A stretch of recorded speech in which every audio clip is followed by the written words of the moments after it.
Hindi, kasi 'di ba meron naman nagsasabi siyempre online na, "Naku UP ganyan wala kayong ano, homegrown chuchu Yeah. grassroots program." Can we just mention that the UPIS is a very unique high school or secondary institution because hindi po napakadalang po na pumapasok sa UPIS ng first year high school. Kadalasan 'yan mula nursery.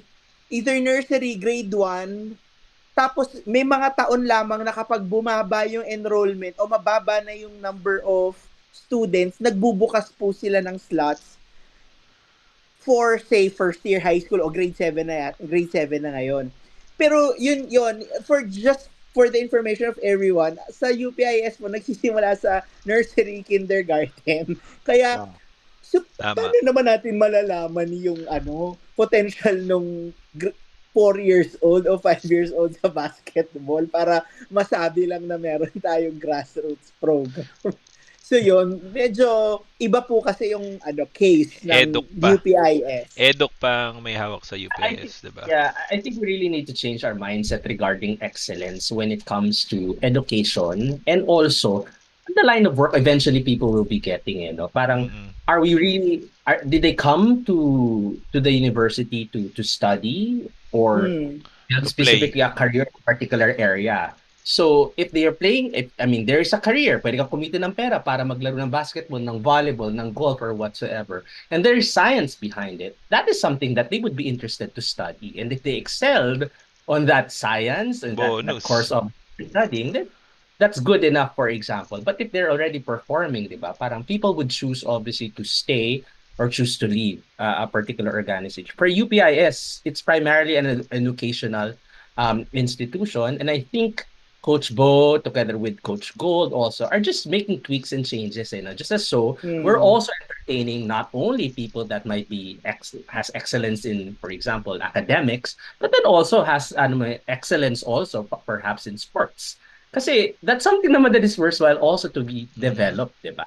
Kasi that will bring pride to the country, that will be able to, alam mo yun, develop athletes also, that will be able to compete. And I think that's a worthwhile endeavor naman. Endeavor. But it's still starting. We saw some results already in UPIS having bronze 3x3.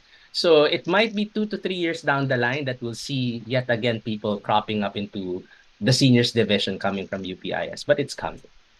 That's true. We just have to be patient. These things take time, but Uh-huh. we're definitely getting there. There's a direction definitely for our grassroots. I But think speaking, yeah, go yes, ahead. sorry. Speaking of inclusivity, no, since nabanggit na ni Mark that UP is known not just for academics, but actually for a lot of things, the arts, sports. So at least kung sa UPIS medyo academic leaning pa yung admission system.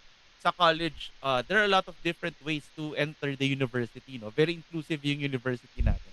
And I think si Dennis would shine a light especially as April 22, no, lumabas na yung UPCAT result.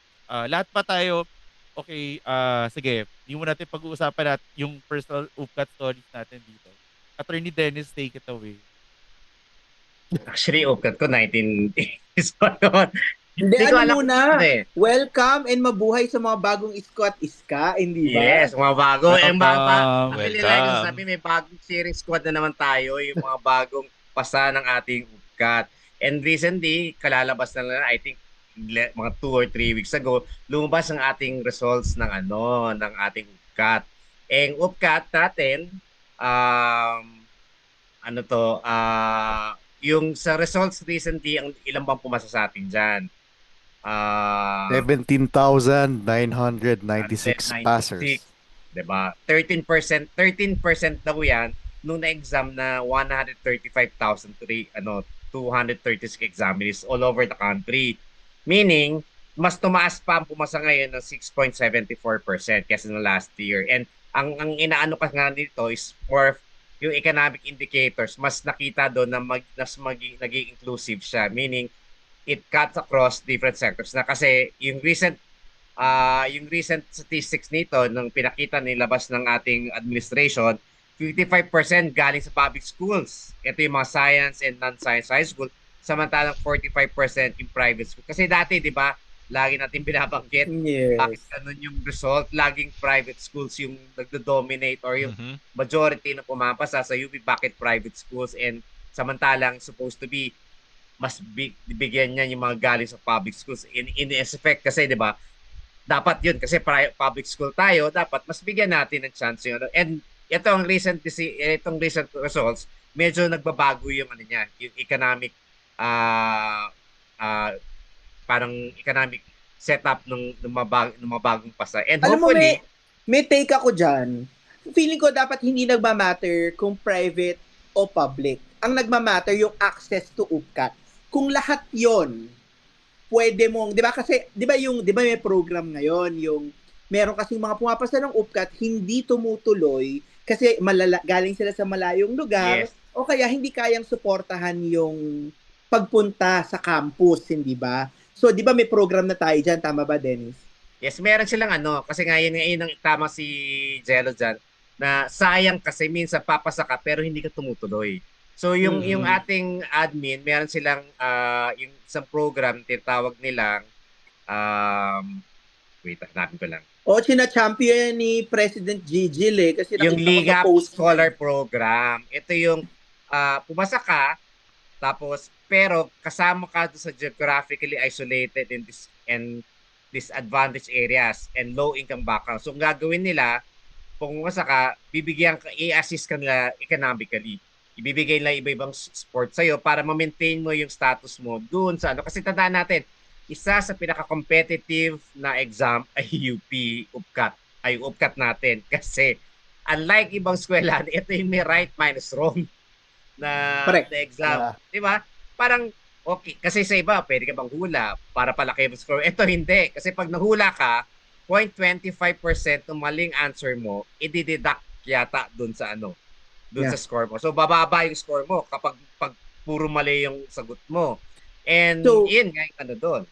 So, yung difference ngayon, mas marami mas nilalapit natin ang UPCAT sa mga public schools at sa malalayong lugar. At kung pumasa ka, nagaling ka sa geographically isolated location, meron tayong programa, ang Lingap Isko. Tamaan ba? Lingap Scholar Program. Scholar Program, ayan. Yung nila kasi parang support sa ating mga bagong scholar ng bayan na kailangan ng economic support. So, mabilisan nga tayo mga facts about UPCAT. Number 1. So, ilang percentage ba ano munang grades or levels in high school ang grades na kino-consider? Kasi 'di ba, kasi ito kasi kinukuha nila is grade 8 to 11 yung kailangan kukunin. Kasi by the time kasi nag-apply ka pa niyan, hindi ka pag-graduate ng grade 12 mo eh. So grade 8 to 11 or first sem. Hindi ka papapasok ng grade 12. Upon application. Pag sinabit mo yan, papasok ka pa lang. So grade 8 to 11, titingnan nila yung final grade mo dito, composite of final grades. So grade scores. 8 to 11. So, isang component yan. Tapos may UPCAT, the test may UPCAT itself. Scores ka. So, ang tanong, 50-50 ba ito? Inaano nila eh. Actually, hindi ko alam kung ano component. Pero basically, tinitingnan na nilang yan. Yan yung kinoconsider nila. Tapos, pero yung scores nila dyan, meron kasing 4 na components yung exam natin sa UPCAT. Language proficiency in English and Filipino, tapos may reading comprehension, English and Filipino uli, science and mathematics. Tapos yung selection kasi niyan, ang gagawin kasi niyan, irarank kayo. Kunyari 1 to 10. Tapos kung yung quota mo sa campus, pasok ka dyan, tapos yung cut-off grade, saka ka malalaman kung papasok ka dun sa course na gusto mo. Oo. Teka, alam nyo ba na ngayon, per campus, 4 choices na ng courses? Ay, ganun na. Talaga? Kasi dati, nung panahon natin, dalawa, di ba? Dalawa. 2 campuses, first choice, second choice, and tapos 2 courses per campus, correct? Yeah. Okay, ngayon, nakapasok pa kayo sa first choice nyo. I have a very short anecdote about that one sa quotas no na meron tayo. My professor before, Professor Kiwa, Lord, sobrang tagal na. Uy, computer science EPQ. professor. Yeah, so diniscuss niya sa amin yan in one of the classes on what was the algorithm that was used in computing specifically on who will get into a campus or who will get into a course pag quota, for example. Let's say for the quota, meron siyang 100. If tie kayo lahat sa 100, pasok kayo lahat. Pag tie kayo, 100. Siguro 50 kayong 100. Pero pag biglang merong mas mataas na isa na sumingit dun sa 99, laglag kayo lahat. Ligwak. Ganyan ka ang algorithm nila. So, napaka sila, napaka very, very. Pero kung So tayo kung kayo 10 lahat, kung 10 kayo doon sa 100 slot, 110 kayong papasok, ganon. oo, 101 or 109, papasok kayo 110. 109. Pero pag as soon as may sumingit sa inyong isa, laglag kayo lahat. Oy, may magandang statistics yung latest nila, mas maraming babae. 60% babae, 40% ang lalaki. Do sa recent UPCAT results. I like the idea na maraming public school na nakakapasok. No? There's this idea between equality and equity. Yes, alam mo yun, having people getting access. But even though, for example, let's say na mas magagaling talaga yung mga nasa private school in any case, di ba? But the reason why you want to get the UP is to get good education. So if in any case, these private school, top 1 or top 2, yes, they might not be as worldly. They might not have easy access to internet, or they might not be as alam mo yun, well-read, just because they might not have that access. As soon as they get to UP, that's when they're able to get that opportunity. And they'll be able to be helped by the government to be able to, alam mo yun, kahit pa paano get that equity, with the others that might have that privilege of access already also to internet. Basta may alam Diba? ako iconic linya dyan nung nasa UP na ako. Ito yung galing sa isang movie. Yung movie niya, yung kay pakaniba sa kay De Guzman, yung that thing called Tadhana. Ito isasite ko lang yung linya niya. Nung high school, sobrang galing ko. Lahat ng competitions na sinilihan ko, panalo ko. PI. Nung pagdating ko ng UP, ang gagaling na mga klase ko. May mga malang, may abeba. Akala ko magaling na ako. Marunong lang pala. Oo. Totoo yan, ha? At tama yung sinabi ni Mark. The moment you step into the university after passing the UPCAT, pantay na, I mean, at least na level yung playing field na. Yung isang galing sa private school at isang galing sa public school, pareho na kayong magkaroon ngayon ng pagkakataon to get the highest quality of education in any educational institution in the Philippines, hindi ba? So ano na kayo doon? Ibig sabihin, parehong sumakses, hindi ba? At saka alam mo yun, parang kailangan i-reflect ng UP ang muka ng bansa natin. Kahit papaano, i-reflect natin, for example, kung nasaan tayo as a country. And as an institution, for example, be able to develop and work with that, di ba? Diversity, for example, economic background, galing kang Region 7, Region 4, Region 12, Region 13, it doesn't matter. We should be able to work together, and be able to create solutions and build a better world. Kaya nga tayo sinabi na alam mo yun, pag-asa ng bayan, kumbaga, di ba?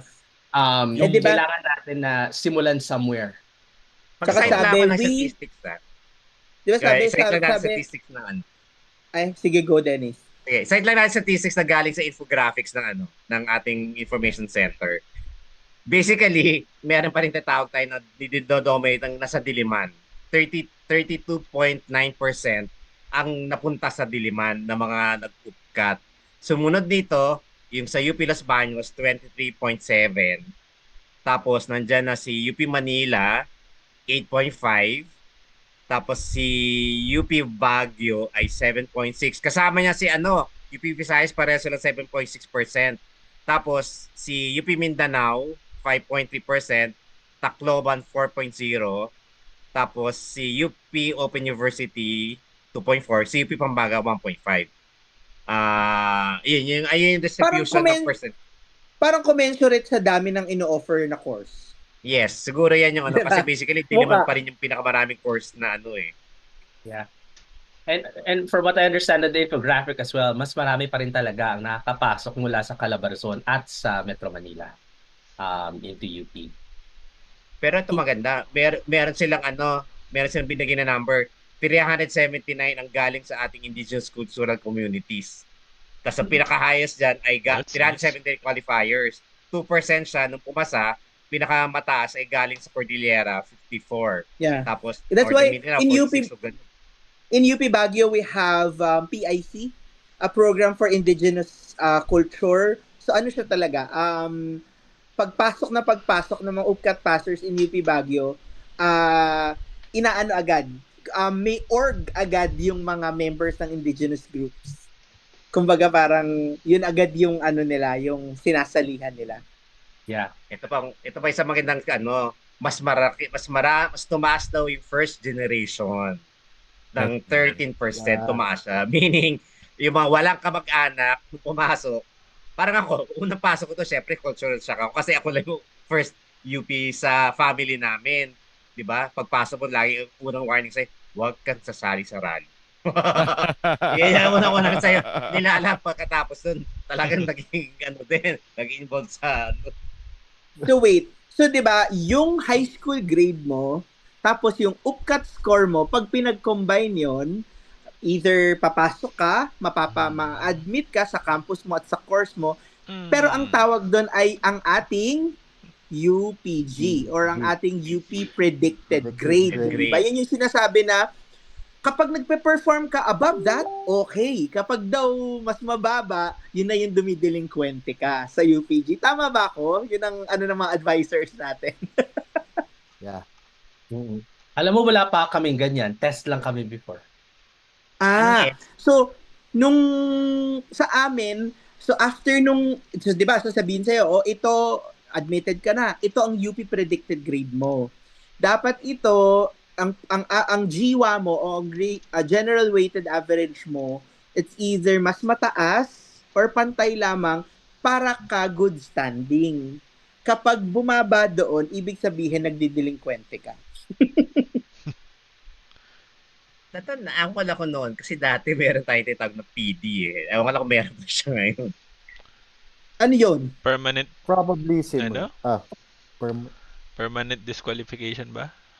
Hindi, presidential discretion pero wag na natin usapan. Baka magkaroon pa lang. Iba kasi yung alam ko na PD eh.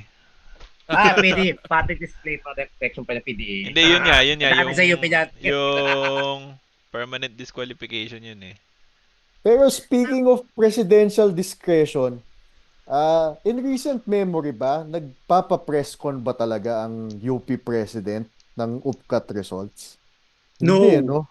Parang ngayon lang. This is GG one of lang. the first Actually, maganda rin times. kasi to para malaman ng iba na kung how transparent yung procedure ngayon. Kasi dati parang, saan ba nagagaling to mga UP na to? Parang, dati, parang wala tayong idea. Ano ba composition ng mga na pumapasa sa UP? Actually, maganda rin to na nakikita mo saang sector nanggagaling, public-private school, saang lugar pinakamarami. Maganda itong ginawa ng infographics kasi for na information din ng mga alumni na ito yung composition ng mga bagong grad, na bagong scholar, iska na ano. And maganda. For example, itong discussion natin, nag-evolve tayo sa infographics nila. At least, mayroong point of discussion tayo. I agree with that one kasi parang accountability report yun eh. We're still a public university. Oo. Although So, ang I think pinag-uusapan natin, sorry, ang pinag-uusapan natin yung mga pumasa. Paano naman kung hindi ka pumasa? Ano ba ang ibang mga paraan para makapasok pa rin sa UP? yung UP predicted grade mo, pwede mong gamitin to go into courses na hindi quota. Kaya kanina, 'di ba, nagtaka ako ba't hindi alam ni Mark kasi pasa agad eh. Pumasa agad. Pero pag hindi ka pumasa outright, you can go to the office of the university registrar. Itatapat mo yung UP predicted grade mo sa kung anong mga courses ang available na mag-take in depending Hindi lang courses, Robbie. Campus din. Campus also, yeah. Corresponding to your UP predicted grade. So, Pero ang Diliman walang recon, ha? Walang ano. Yeah. Diretso siya kung Nag-announce wala sila ka. na ang Diliman ay walang appeal. So Ah, kung wala talaga, ano ka na. So either kung pasok ang UPG mo, punta ka LB, punta ka Baguio, punta ka ng Pampanga. Manila. Kung Luzon Ah. kung Luzon. And then Pampanga. you take your classes there for a year, then kung gusto mo Transfer ka. mag-transfer, yeah, Yeah. you Kasi can kailangan use naman kasi natin makapasok pa lang eh, 'di ba? Oo. So, then nag-appeal. Maraming Pumasok. Paano kung hindi pumasok sa appeal? Ano pang pwedeng paraan? eto. Maraming meron pathways to the madami. university. Ay, sorry. Ay, sige. Si Rob. Go ahead. Hindi. May isa pang way actually, well, at least in my case, I'm not sure if it's still applicable today. Very unique to, no? If you're from abroad at hindi ka makauwi ng Pilipinas para mag-ukat, kasi nung high school ako sa States ako nag fourth year, meron SAT. Yung SAT na tinatawag, ginagamit siya ng US colleges. Merong specific grade na if you make that grade, makakapasok ka na UP.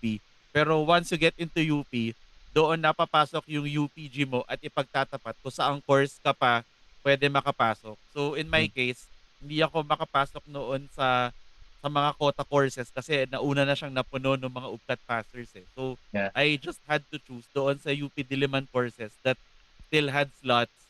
And then from there, doon na lang ako nag-decide na okay, sige, pasok muna ako dito and then we'll see from there. So yun lang yung mga one of the more unorthodox ways to get into the university. And Taray, pang grabe na to. pang Taray. SATs ang galawang. Meron ding tinatawag yung alternatives ngayon, siguro pinag-usapan natin ito, yung associate programs ng different mga ano natin, ng units natin. Ito yung 2-year pre-baccalaureate Yes. program, tapos ladderized siya para makakuha ka ng baccalaureate degree mo.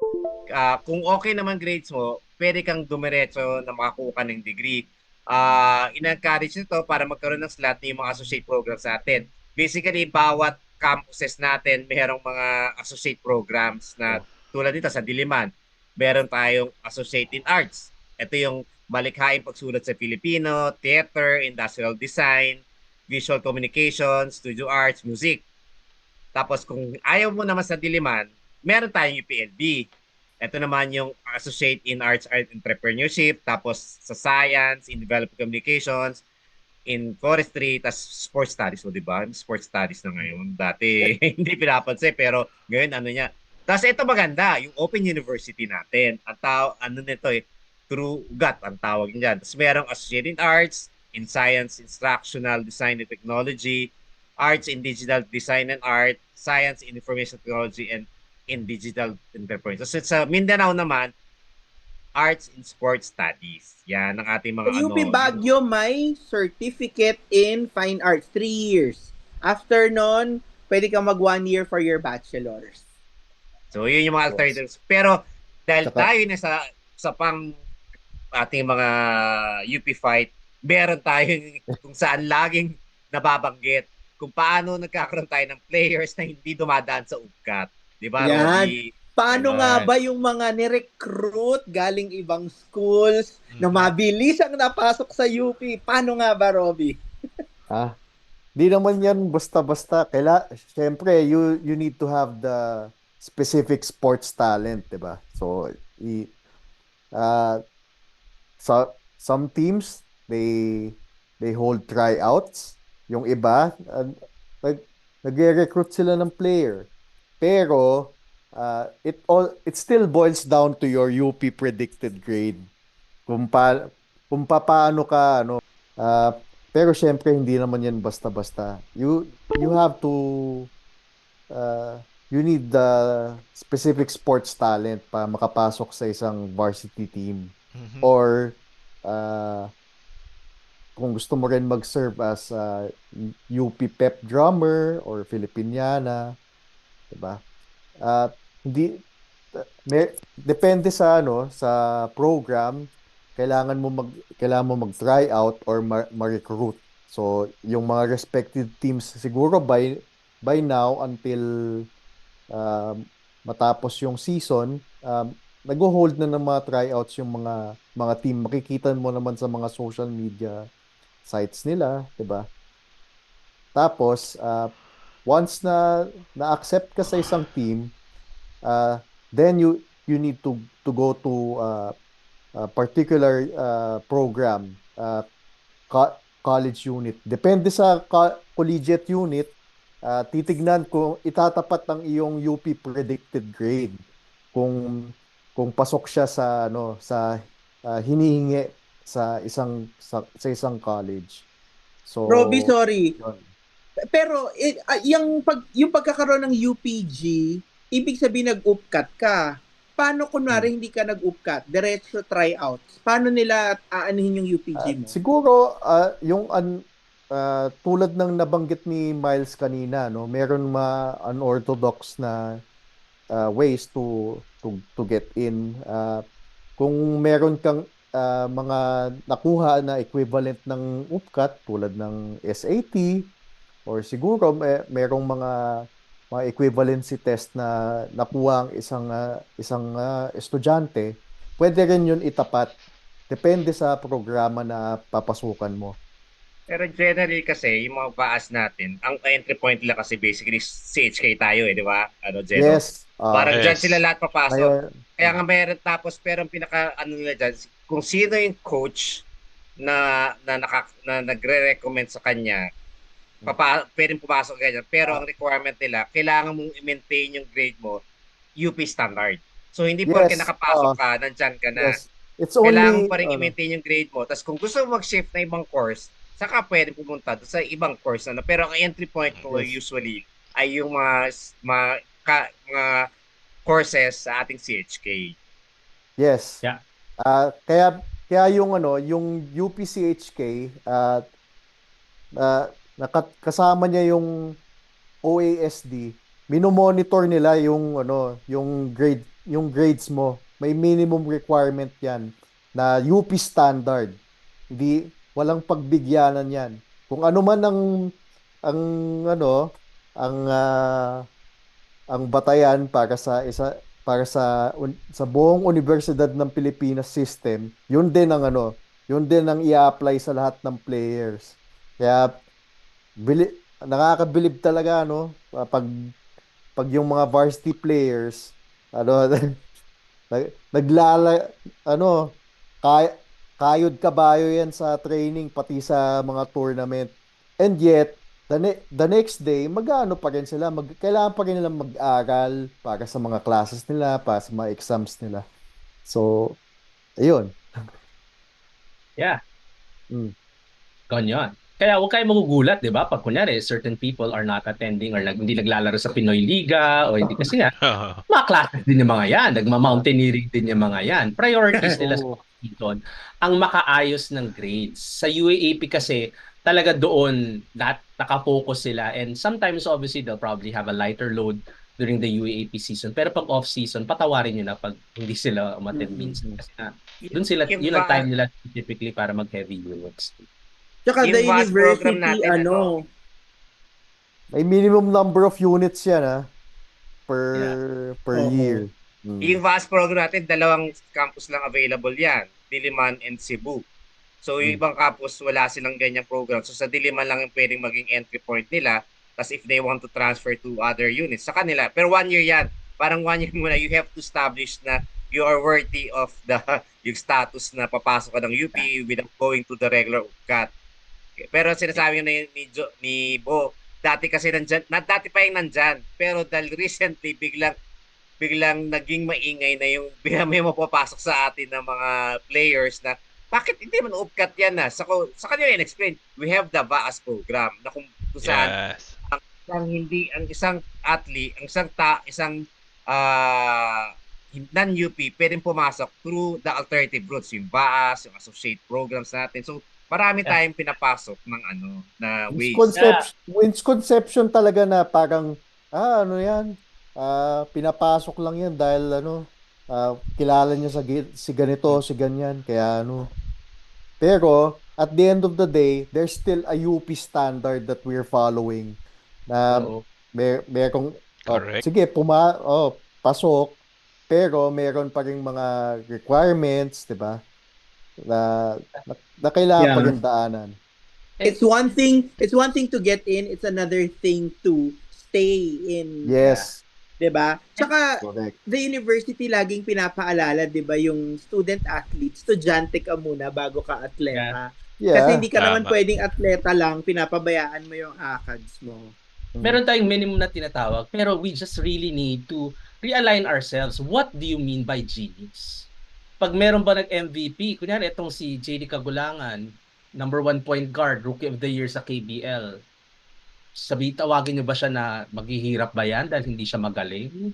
There's genius at different levels. People that are in the art might not be good at math. Bakit pa naman siya Yeah. papakuha ng math course? 'Di ba? So we really just need to look into how we can build where they're really, really strong and help them out, obviously, on things that they might need to be able to be more successful in life. So not everything is just a perfect mold that everybody will be able to fit. There are people nga, 'di ba, when they coming out of high school, they might not be the top 1, they not even be in the top 10, but once they get to the university, nakapasok sa course na yun talagang hilig nila. Ako, when I came into the university, I was barely in the top 20. But when I got into my computer science course, doon ako nag-thrive. I really enjoyed the course. There's a lot of logic, there's a lot of math. And I really enjoyed the campus, the environment, kasi we all started from nothing. And then, Nagka-Latin honors ka ba, Mark?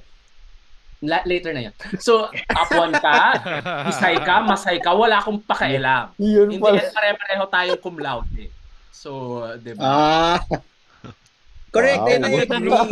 ang ganda nung concept na no, it's really nice to believe, it's really nice to know na yung university natin, it observes the existence of multiple intelligences and takes Yeah. it to heart, no, Oo, in the ways it's that honor, the people excellence, who and enter the service. Hindi naman yan university purely academic flourish. excellence. There's Correct. a lot of things. Arts, for example. I mean, throw out ba natin ng isang magaling na artist just because hindi siya magaling mag-math o hindi siya Correct. marunong mag-English, Totoo. 'di ba? It fails at least what our purpose is. We really need to Kaya, nurture di ba, ang sample UP na lang geniuses na at microcosm different of the Mm. Philippine society. Parang mukha True. tayong chop suey. Na Tsaka, parang lahat ng ano dyan, di ba? Ano- Si chef pala. ano yung lagi nating pinagmamalaki?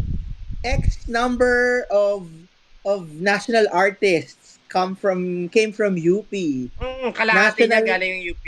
Siguro next National time, scientist. usapan natin yon, yung mga national artists natin. And Totoo and- yan. And one more thing about the VAAS, the VAAS program enrollees, as a matter of fact.